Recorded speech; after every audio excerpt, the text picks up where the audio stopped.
another edition of Turned Out a Punk. I'm your host, Damian Abraham, and once again I'm bringing you a conversation with someone who grew up listening to punk, may or may not still be involved with punk, but had their life changed by the genre in a major way. And today on the show, from the Murlocs and from King Gizzard and the Lizard Wizard, Ambrose Kenny Smith joins me, and this is a fun one. We talk about Australian music history, Melbourne music history, the rich musical history that he is a direct descendant of, and a part of too now, of course, but more on that in a second.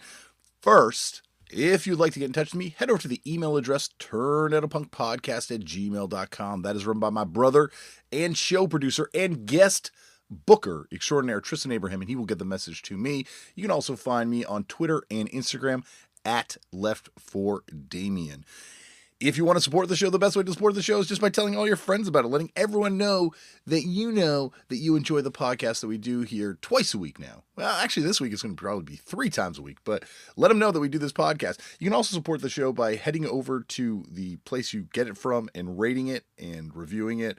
Thank you to everyone that does do that on iTunes, and the like and rating it and subscribing it and to it. And thank you to everyone that does do that. And speaking of support, thank you to everyone that goes over to patreon.com/turnedoutapunk and checks out and supports the show over there on that thing. I just posted a video version of an upcoming episode. Footnotes is over there. There's a lot of fun stuff there. So thank you to everyone that keeps the show going that way. And speaking of support, this show would not be possible without the kind, loving support of the fine folks at Vans, who came aboard a few years ago and said, Damian, we like what you do.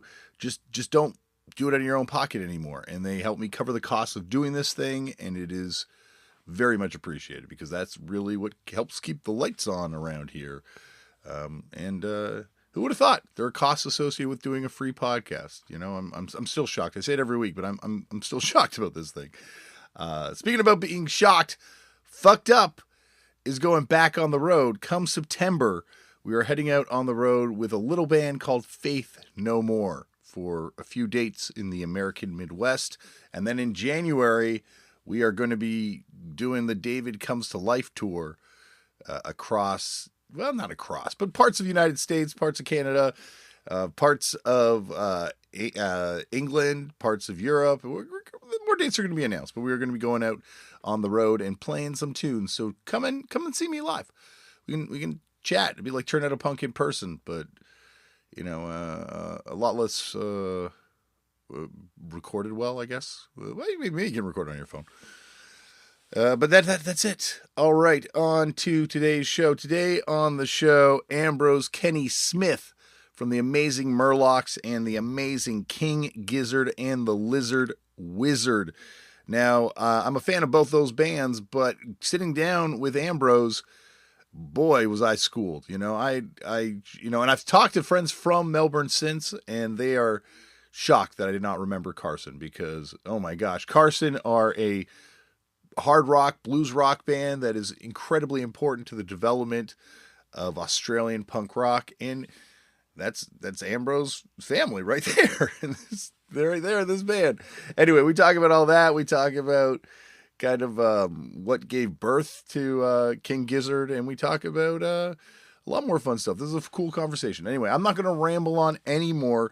Remember to check out King Gizzard and the Lizard Wizard put out like literally, I think maybe a dozen different live records this year, but they do have a brand new LP, LW, which is available now on Flightless, and the Murlocs, Ambrose's other band, have a brand new LP, Bittersweet Demons, which you can get on ATO Records. This guy is busy, does a lot of music.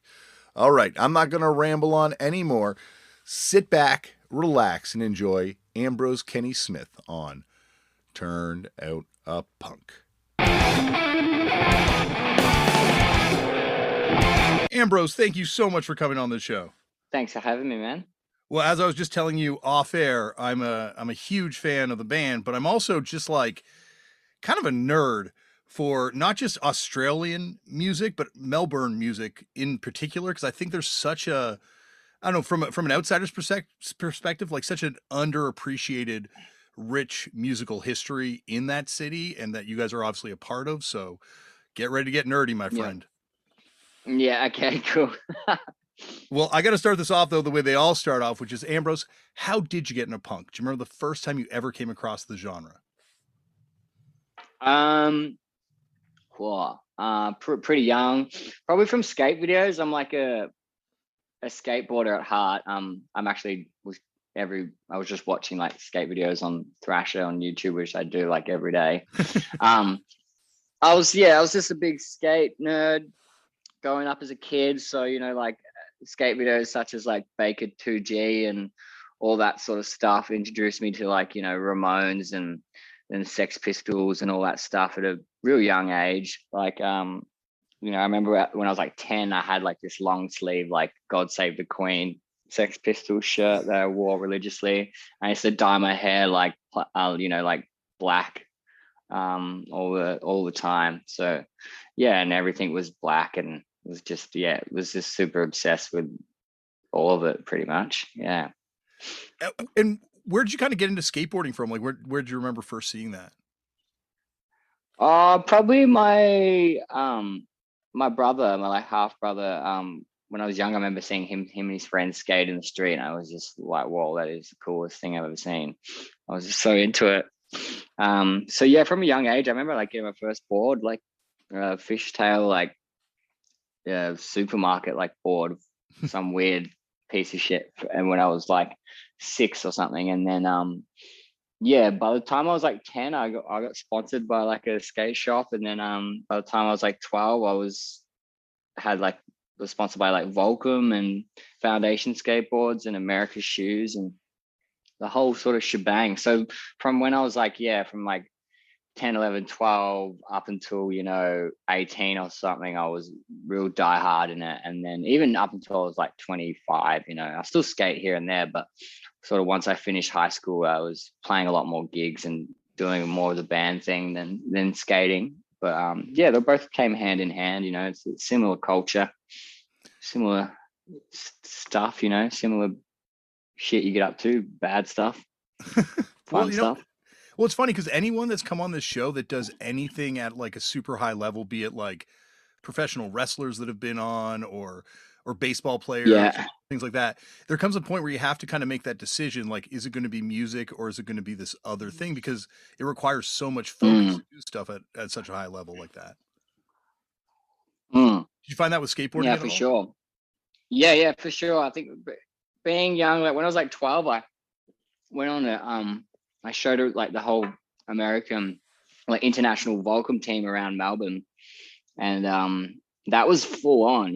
Like I was just 12 years old, and I was showing all these dudes spots, and like they were like yelling at each other, yelling at me to like jump down big rails and do all this stuff. I remember like knocking myself out and like stuff like that, and just like it was just so intense. And I just remember being like, holy hell, I don't know if I can keep pushing my body and my mental state down this rabbit hole, because it's just it's a bit of a dead end job being a professional skateboarder, depending on how you play your cards right. And all the time it's just like it's sort of that mentality of going fast and like not really thinking about the end of it, which is so exciting and so fun to be a part of. So I think it was just all those elements are super drawn to, and going to skate parks and just hanging out with older dudes. It was just like, I never really hung out with anyone my own age that much, ever. So it was just always like corrupted at an early age, which, I have no regrets over. I was shown a whole different way of life, from the beginning.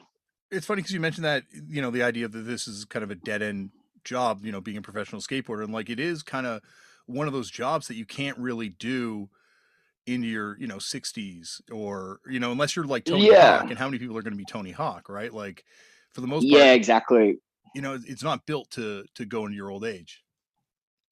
Yeah, exactly right. So it's all about playing your cards right. But I think all of that is just, I have a lot of friends now that were some of the highest paid skateboarders in the world, and now they're just tradesmen, just like building houses and stuff and doing whatever else. But everyone can have their moment in the sun and fall from grace. But it's just such a amazing feeling, like trying and landing and tricky, being focusing on for hours or whatever. It's just the same. It's the same adrenaline rush I get when I play a big show or whatever. It's that same, just like, endorphins and everything just kicking in. So were you playing music kind of at the same time you were skateboarding with like Ambrose automobile and stuff?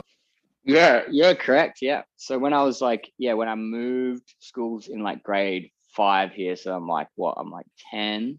Mm-hmm. Yeah, I'm like 10, 11. I started playing. I was just playing because I was doing music when I was younger, like when I was like even 8 and stuff. I was like busking and playing harmonica, and I put out like a funny little like a 7-track like EP thing when I was real little, like because my dad's a muso, so it was always like easy to kind of like do all that stuff or like be thrown into that world.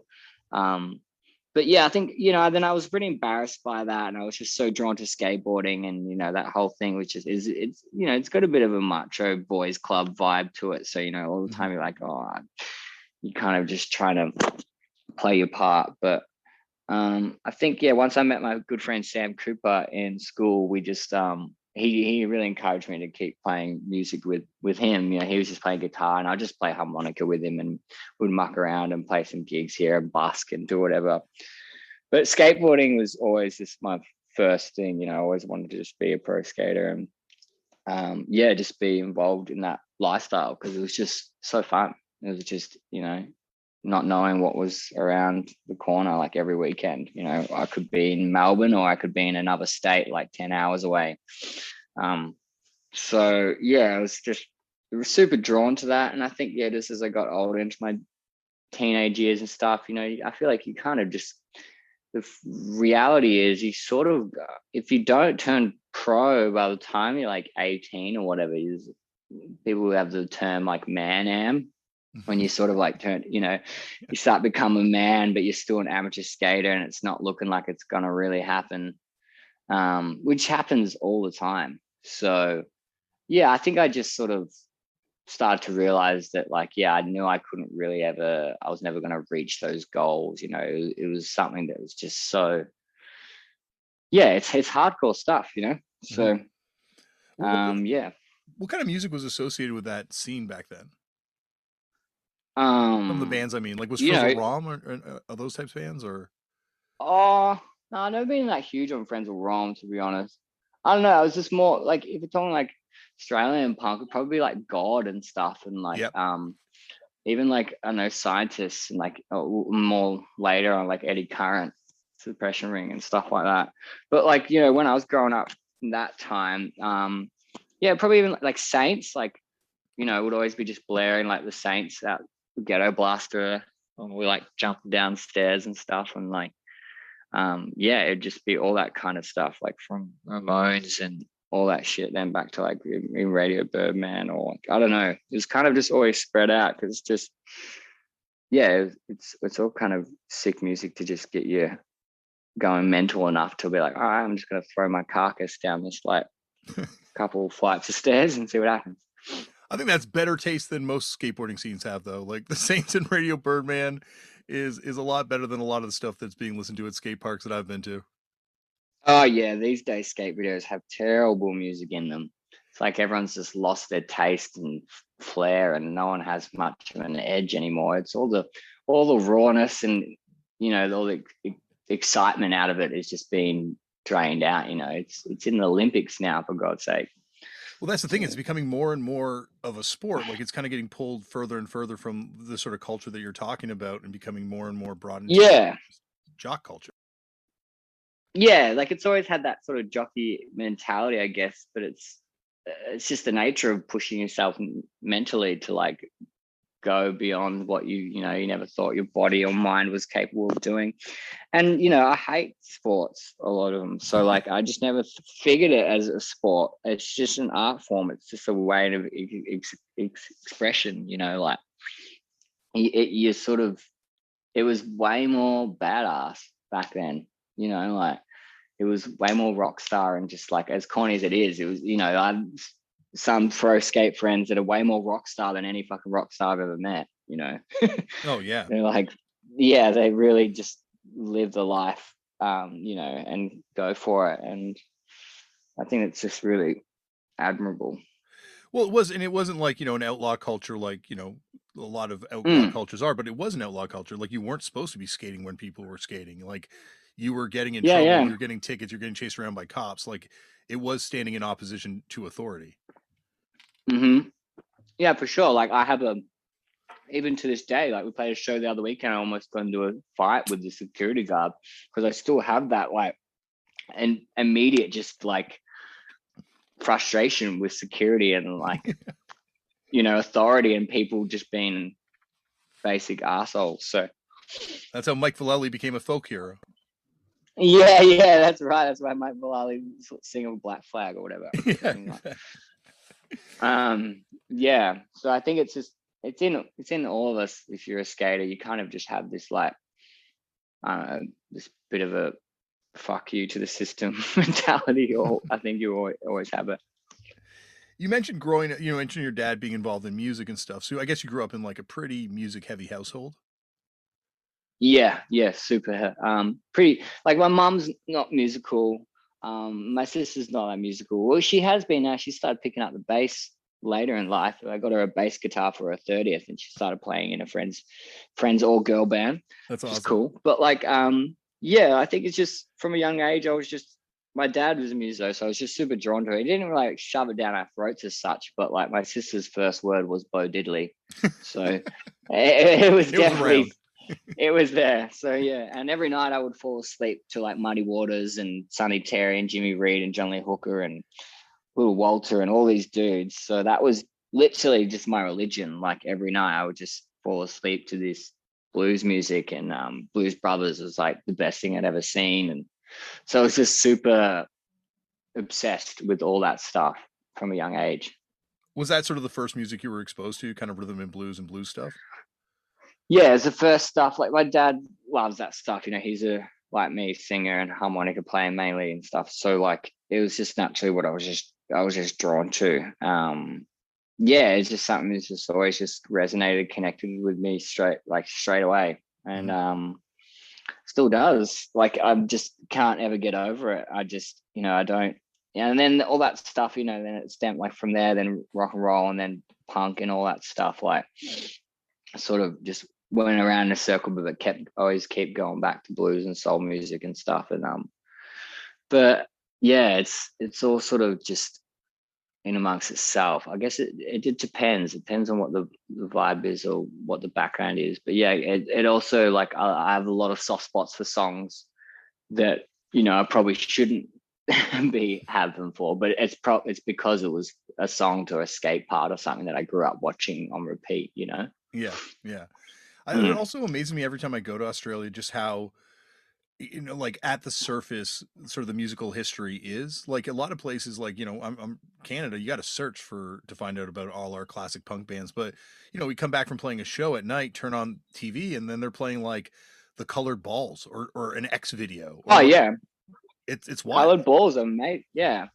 Hell yeah. Yeah, my dad was showing me Colored Balls videos because he grew up with all those dudes like playing in those scenes and stuff, all the Sunbury festivals and all that stuff. And he was showing me this video the other night of Lobby Lloyd like recording like Colored Balls, and they're all like sitting around the studio and they're all stoned off their head, and he's like, and he points out to his girlfriend he's with now, and he's like, oh, check her out, that's her there, she was dating Lobby Lloyd back then or whatever, and they're all just stoned out of their mind, like falling asleep on the couch.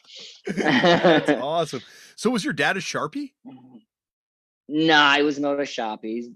He's definitely not a Sharpie, but he was more of a like just stoner hippie guy. Like he played in bands like Carson. Okay. And later on he had the Dingoes, which was more success. But like Carson was like the boogie blues band that they would just do these big like sort of like Canned Heat-esque sort of type jams, and alongside all that, Lobby Lloyd and Billy Thorpe and AC/DC and all that stuff. That's so he grew up with awesome. all those. Yeah, he grew up with all those dudes playing shows like throughout his 20s. That's amazing. That's the other thing that like going to Melbourne and going to like Vicious Sloth Records and just kind of like looking at these like photos of Sharpies and like listening to Sharpie records and stuff and finding out there's this whole crazy culture that I don't know, like no one I ever met outside of Melbourne had ever heard of. And even other parts of Australia, no one had heard of it. Yeah, I know. It's so funny. Yeah, it's like, first time I heard like Amyl and Sniffers, I got them to come support Murlocs like a few years ago when it was like, I got them to come play with us, and they were just so fanning out that my dad was in Carson because they just religiously loved watching Sunbury and all that stuff. And they're just, yeah, as you can see, they're trying to bring back the whole Sharpie thing, which is so, it's just hilarious to someone like my dad or like, anyone, but it's awesome as well at the same time. That's what I also love is that there's all these like micro scenes that kind of pop up, like, like Yeah, even, yeah. like the tiny band stuff or like all these other little like things that are just kind of like movements, it feels like art movements almost. Yeah. They're all like Amel, for instance, were all from like the south side, whereas we're all sort of from the north side of Melbourne. And they're also from like interstate and stuff. So they were from a whole sort of different scene. And then once they play with Murlocs, the next minute they were just like, Eric from Flightless saw him at the Murlocs gig and then like wanted to sign him, and then we brought him with us to America. And I'm always like, every time I go out to see a gig, I'm sort of just meeting new bands and mutual friends of friends, that are just like this, and it just amazes me. I think a lot of the time, it's so easy to lose track of the scene here because there's just so much sick stuff happening all the time. Mm-hmm. I remember Yeah. I remember hearing like at the time that all record sales were plummeting all over the world, Australian domestic music sales were the only place that music sales were increasing. Like it feels like there's like a real passion for Australian music. Yeah, for sure. Like, it don't mean to toot our own horn, but it's really amazing. Like, especially being able to tour and play all over the world and try and go see bands or like pick decent supports and just be trying to like keep tabs on like good stuff that's happening all over the world. I just come home to Melbourne and I go to the pub and I just see something that's just world class, Yeah. and it's just shits over everything else. Well, it just feels like there's like I don't know, like this like current of rock and roll that runs through the musical DNA that's just like unlike any other place on earth, where it just like Hmm. wave after wave of incredible bands are coming out. And it's like, and I guess it's going back to like, the AC/DC, your dad's band, and like, Colored Yeah. Balls, Bobby Lloyd, like this sort of foundation that was built. And I guess even the Easy Beats before that. Yeah. Hell yeah. Easy Beats are the best. Like, that's all just, it's the Young Brothers and all that stuff. It's like there's so much deep roots. And at the end of the day, they're all immigrants. Like, my dad moved here from England when he was like 11, and like similar thing with AC/DC and all that stuff. I think it's just like this weird sort of, at the end of the day, sort of like immigrant convict like hunger to, you sort of got to like fight for your, your right to, be, because we're so far away from everything. It's like so hard to get out of Australia. And, and once you do, I think people just go gung ho for it because, yeah, there's something going on. I don't know what it is. It's always just constantly going, and Mm-hmm. there's always new shit. What was the first concert you went to? First concert I went to, it's hard because I grew up from baby like going to gigs because of my dad. Yeah, totally. But the first, like, I always just think of like the first moment where I can remember going to like a proper concert or whatever and being like, it's not just at the pub or whatever. It was probably like Ray Charles. I remember going to see Ray Charles. Dad played at this Melbourne blues festival thing. And I remember being on my mum's shoulders or my dad's shoulders. And I remember Ray Charles like hobbling out onto the stage. I don't remember like any songs or anything, but I just remember being like, holy shit, it's a guy from Blues Brothers. And like, That's an awesome first show though. Yeah, that's definitely one that I've always just been like, like a real early memory of being like at a big concert and being like, well, seeing like all these people go crazy for this old dude. What was the first kind of band you remember going to that was like kind of you pulling yourself there, like saying, I want to go and see this thing? I don't know. It's probably been some stuff lately. Well, not since COVID, but like, I guess in and out of COVID, like recently, like my good friend's band Smarts here in Melbourne. They're an awesome punk band. They're real, they have other bands like share same members in bands like Living Eyes and Oz Mutants and stuff like that. They got a new band, Smarts, who are awesome. So I remember like pushing myself to go see them because I just love their new album. And so I think after COVID they played a show in like my hometown and or like down in Geelong where I grew up. And I remember going out of my way to go see them. And they're just amazing because they're just all incredible players. They're all like around my age, but been playing in different bands forever. And this is like a new thing they started. So probably that. Where's that band God from? Are they from Melbourne? They're from Melbourne. Okay. Yeah, they're from Camberwell, which is like a suburb, a middle class suburb.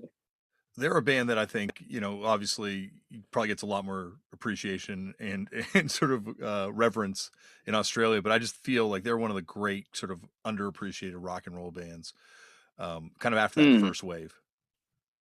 Yeah, they were all super young at the time too. Yeah. So what was the first kind of punk concert you remember going to? Ooh. It's a hard one. I feel like I probably didn't go to a proper punk concert till I was like, or even late shows, teens. Like, what was the shows? Yeah. Oh, I can't actually think. I don't know what to really clarify as punk as such, but we grew up playing a lot of gigs at the National Hotel, the Nash in Geelong, which is where we all played in bands like constantly. And I don't know, probably even thinking about like the first time I saw the OCs or something, or like was really raucous and like really hit to the bone. But and then other than that, just like so many just like, come and gone small town punk bands and stuff. But I think something like the OCs or something is probably something that's stuck with me. Because other than that, I think there's been a lot of them. I had friends punk bands like Kremlings and stuff. There's a band called Kremlings. They were rad. They put any records, Kremlings?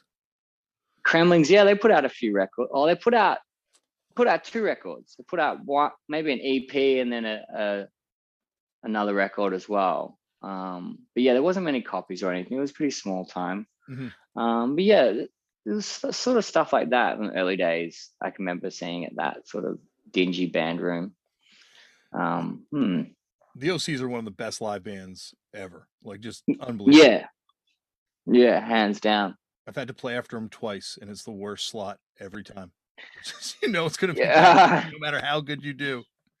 Yeah. They go ballistic. Yeah, I remember like the first proper time I saw them at this festival, and it was, it was like their first time out, and it was like an early slot, so there wasn't that many people around. And then next time they came back, I went back to the same pub where they played them. There's all these stories, like like Stu and Gizzard saw him for the first time, and it was just like from there, just continuously took so much influence from that to start Gizzard and everything when he saw that.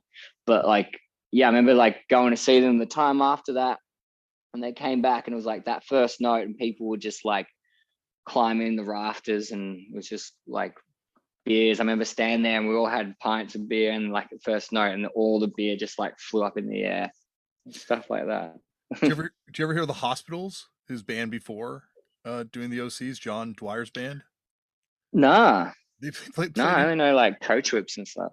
So this was after the Coach Whips, before the OCs. He did this band, the Hospitals. Oh, right. 2 records. It was a 2-piece, and they played in Toronto, and the opener was going on forever. So they just set up on the floor and started playing in the middle of the opener set. And the promoter came running over and tried to unplug the amp, and John just chopped him in the head with the guitar and just cracked it on his on his skull. Is that footage. It's on the internet somewhere. There was That's footage the of one. that. Is that it? That's the footage. Oh, was that the promoter? I thought it was just some guy trying to like fight the drummer or something. No, that's the promoter. That's Dan Burke. Also, if you ever seen the the Jay Reatard video where he beats up someone on stage, yeah. there's a promoter who comes out afterwards and starts screaming. It's the same promoter. Oh my god, that poor guy. Why is he always copping it? I don't know. He definitely has been the guy that, like, he did the first White Stripe show in Toronto when they were still like, you know, just, I think it was when they were still just on Italy Records even.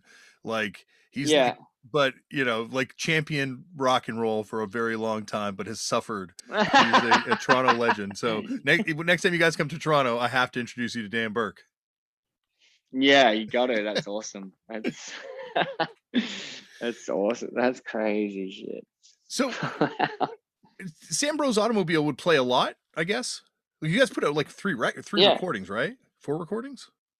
Yeah. We did like Sam did some little first EP. It was just him and me or something, and then we did like 3 albums. It was Beat Boom Soul. There was It Has Just Begun. That was probably the first one because it had just begun. And then there was Lamb Roast Sandwich, which is just like, you know, lamb roast Ambrose, and then sandwich with Sam. And like that was our last like EP we did, and Stu from Gizzard recorded it for us and mixed it and stuff. And that was us, like, you know, being like 16 or like 17 or something, 18.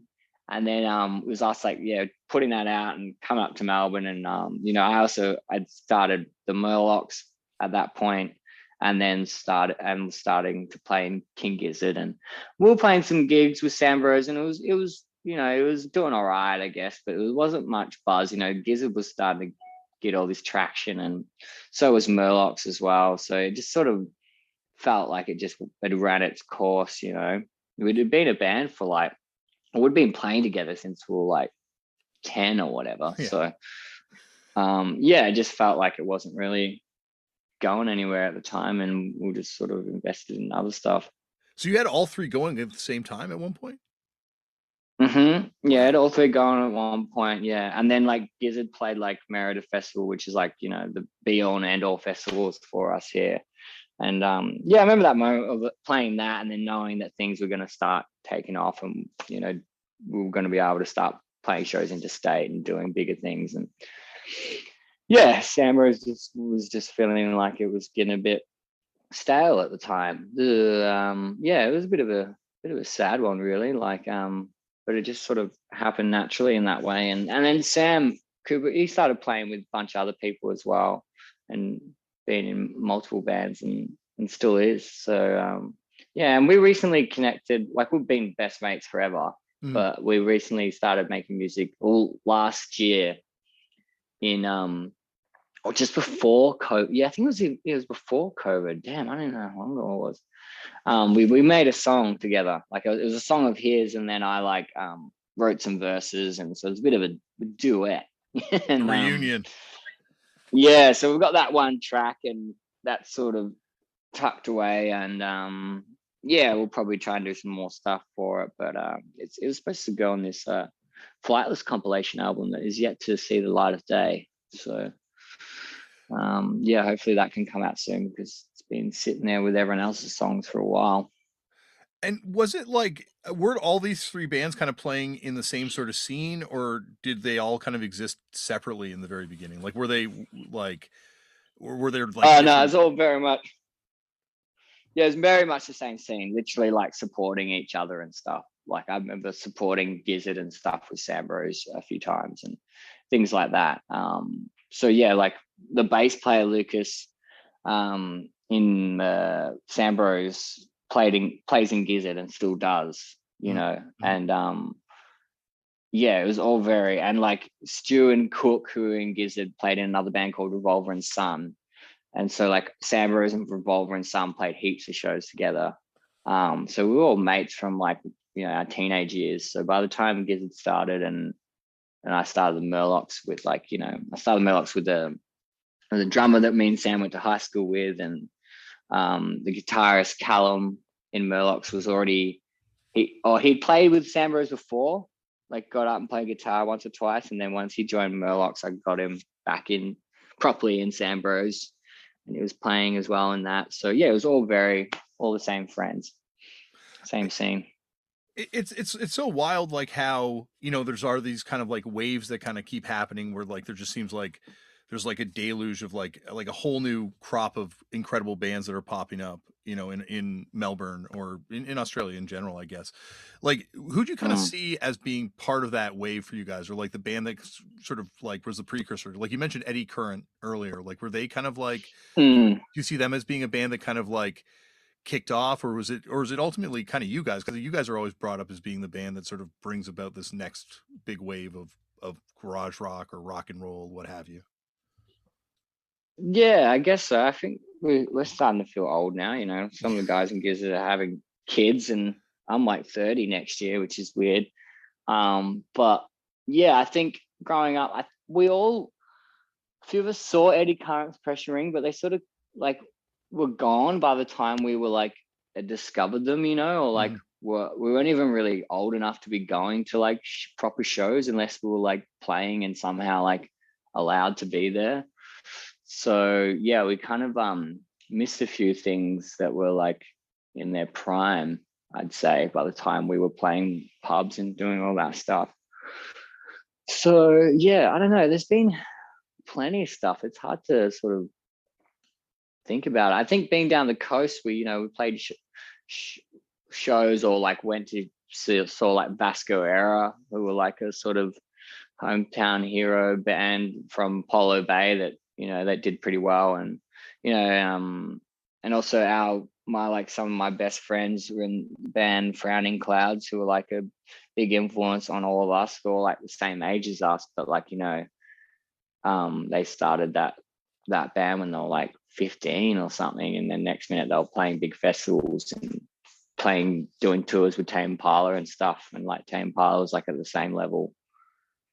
So yeah, it's all sort of stemmed from just sort of what was around us, seeing what would sort of come into town in Geelong, or like going up to Melbourne, even though it was only an hour away, was rare and hard for us to go see shows because I was still not old enough or whatever, depending on what it was. So yeah, I guess it all varied, but by the time we were like coming up and playing in Melbourne frequently, sort of lots of stuff that I can't even really pinpoint what anything was a big influence. Sort of a mixed bag of things, really. Well, that's the thing, is the band is just pulling from so many different places, like I think, yeah, that's it. It gives it that sound, I guess, is the fact that you guys are all pulling different things in there. Yeah, I think me being from a like blues soul sort of background, and then like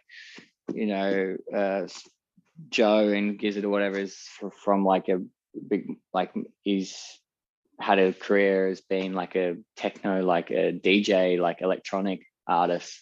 And then Callum Shortall in Murlocs, who used to be in like heavy metal bands and stuff, and yeah, so it's sort of all over the shop, really. Did you guys self-release the early records, like that first 10-inch? Did you guys put that out yourselves? Willow Beach, yeah, that was just put out. I don't think it was even put out on Flightless Records. Yeah, I'm not sure if that might have been the first Flightless thing. I think it's self-release. I can't remember. Like the one that goes for crazy money. I think it's a self-release thing. Yeah, I think it is just self-release. I think you're right. Yeah, because I remember that coming out. I remember like recording it and playing the show for it. Yeah, I remember Stu had bad gastro at that show that we played at the Tote for it, and he was like throwing up and shitting all over the place before we played. But yeah, I think that was self-release. Yeah. Yeah. So yeah. And so was our first EP with Murlocs. That was self-release as well. Yeah, I can't even remember how I even got that done. I think I just took it to like the local pressing plant thing here in Melbourne and just printed out a bunch of CDs. And luckily, just from the skating scene, I have so many like amazing artistic friends that I've been able to like collaborate with all our artwork and other stuff, like Jason Galea. I met him through skateboarding originally, and yeah, same with a lot of clips and stuff we do. It sort of comes from that sort of background. Well, it feels like, the visuals are such a part of the band, like it's a complete kind of vision. I guess with the Murlocs as well too. Like it looks like you put a lot of thought into how you present the band on like not just a sonic level. Yeah, for sure. I think all artwork and stuff is pretty thought out, and it's always pretty like-minded of who we work with and stuff. Even with the recent Bittersweet Demons album artwork, that's a friend I grew up with from skating again, and I've known since I was like 8 or 9 or something, and it's sort of just being into the same stuff, knowing the band well enough, knowing me, well enough, not having to like force it, and you sort of just have these people that just in the same sort of mind frame of what you're going for, and you just get it. Makes things easier. It's also amazing like how, time and time again, how many cool creative people are drawn to things like, punk or skateboarding. It just never ceases to amaze me, like, not just people in music obviously, but like visual artists or filmmakers or writers, or it just feels like these people are marginalized and this is the place they feel accepted. Yeah, for sure. If it's accepted, or just like as well admire and like, wish they were a part of it, or like want to hear more about it or know about it or try and like be around it, I think a lot of people sort of grow up and, sort of asking other people about stories of their youth, so too intimidated to try and jump into it themselves or whatever. Yeah, like, or just, you feel that pull to the scene, and then you don't feel the pull. You don't have that same sense of I don't know, whatever madness drives people to want to get up on stage. You have that drive to create, but you don't have the need to kind of put yourself out there in that way, because it does open yourself up to a lot of other shit. Yeah, for sure. You definitely can end up in some sticky situations, that's for sure. But it's all a part of it. Well, I think it's also just the ego trap, like it just, you can never walk away from it in the same way you can if you're just like a visual artist. Yeah, for sure. Yeah, I think that's a thing about being like even the punk scene in general. I've never been like super around it, like in a sense, because it just sort of, you just sort of get a taste of it, and then you get a bit sort of like, these people are just sort of like, even now, whatever, in the last few years since like King Gizzard started taking off more, I'd go back to these same punk sort of venues here in Melbourne or whatever, and people would be like, come up to me and be like, "Oh, you and King Gizzard, eh?" And I'm like, "Yeah," and I'm like, "Yeah, that's what I thought," and walk off, like kind of just sort of staunch you out, because it's like they're also just like anti,